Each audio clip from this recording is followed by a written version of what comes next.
ایک بات میں آپ کو بتاؤں، سکسیس کس کو کہتے ہیں؟ کامیابی. اور ہر کوئی یہ کہتا ہے کہ مجھے سکسیس کی طرف سفر کرنا ہے. 10ویں پاس نوجوان کو بھی پوچھیں کہ کوئی بھی کورس کر رہا ہے، آگے جا رہا ہے، کیوں جا رہا ہے؟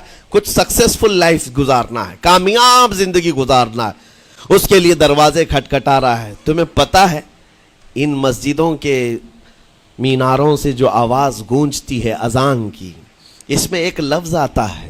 سارے لفظ تو آپ کو یاد ہوں گے. اللہ اکبر بھی کہا جاتا ہے، اشہد ان لا الہ الا اللہ بھی، اشہد ان محمد رسول اللہ بھی ہے. اس کے بعد ایک لفظ پکارتا ہے مؤذن، حی علی الصلاۃ. حی علی الصلاۃ کا مطلب ہوتا ہے آؤ نماز کی طرف، آؤ نماز کی طرف. اس کے بعد ایک اور لفظ پکارتا ہے حی علی الفلاح، جس کا معنی معلوم ہے آپ کو؟ مؤذن یہ کہتا ہے آؤ کامیابی کی طرف، آؤ کامیابی کی طرف. ٹوٹل یہ دن میں 10 بار مؤذن پکارتا ہے. فجر میں 2 بار، ظہر میں 2 بار، عصر میں 2 بار، مغرب میں 2 بار، عشاء میں 2 بار. کتنی مرتبہ پکارا؟ 10 بار پکارا تمہیں، آؤ کامیابی کی طرف.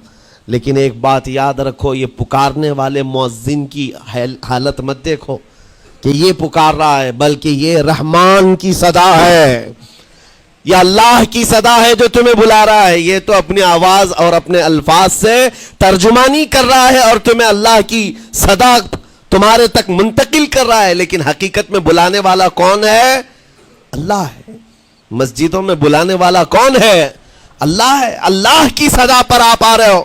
اب سوچو، جو رحمان تمہیں 10 مرتبہ دن میں یہ بات پہنچا رہا، آؤ کامیابی کی طرف، آؤ کامیابی کی طرف، تم اس چیز کو چھوڑ کر کے کامیابی ان لوگوں کے سامنے ڈھونڈنے نکلے جن کو پیشاب کرنے کا سلیقہ نہیں معلوم، جن کو کھانے پینے کے طور طریقے نہیں معلوم. ان لوگوں کے پاس ہمارے بچے اگر کامیابی ڈھونڈیں گے تو بات یہی ہے، ٹوپی کو سر پر پہنو تو اچھا لگے گا، لیکن دوسری جگہ پہننے لگے تو بیوقوف کہیں گے، ظلم کر رہے ہو ٹوپی کے ساتھ. اسی طرح میں کہتا ہوں مسلمان کو اللہ کی بارگاہ میں آ جانا سب سے بڑی کامیابی ہے. اور اگر دوسروں کے ہاں در در بھٹکتا ہے تو گویا کہ اس نے اپنی حیثیت کو ہی گرا دیا ہے. اسی لیے اقبال نے کیا کہا تھا، بہت اچھی بات، کہ وہ ایک سجدہ جسے تو گراں سمجھتا ہے. گراں کا مطلب کیا؟ بھاری. ایک سجدہ کرنے میں تو بھاری پن محسوس کرتا ہے. وہ ایک سجدہ جسے تو گراں سمجھتا ہے، ارے 1000 سجدوں سے دیتا ہے آدمی کو نجات. در در جھکنے سے تو تمہیں بچا لیتا ہے. اس کے سامنے بھی جھکا، نیتا کے سامنے بھی جھکا، سیٹ کے سامنے بھی جھکا، پولیس کے سامنے بھی جھکا، جج کے سامنے بھی جھکا، سب کے سامنے جھک رہا ہے. ایک سجدہ یہاں کر لے، مولا ہر سجدے سے تجھے آزاد کرتے.